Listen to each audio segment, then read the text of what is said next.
Бүгін менің парақшамда қазіргі таңда хит болып жатқан гюзель салатымен бөлісетін боламын. Құрамы көптеген дәрумендерге бай, адам ағзасына өте пайдалы.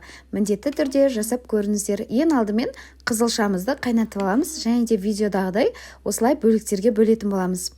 Және де творожный сыр қолдандық. Ортасына осындай творожный сыр жағып, барлығын қасықтың көмегімен болмаса осылай лопатка пышақтың көмегімен жағып шығатын боламыз.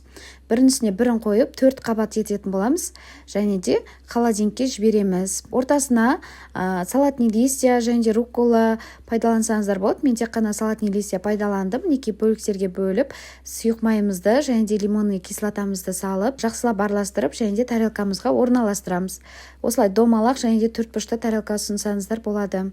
Және де апельсин немесе мандаринді осындай бөліктерге бөліп, бір жанына қоямыз, бір жанына осындай қызылшамызды 4 бөлікке бөлетін боламыз.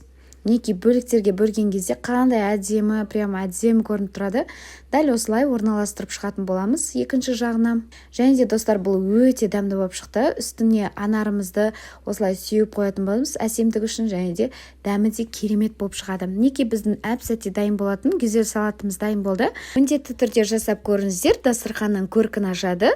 Және де видео ұнаған болса, лайк басып, комментарий жазуды ұмытпаңыздар.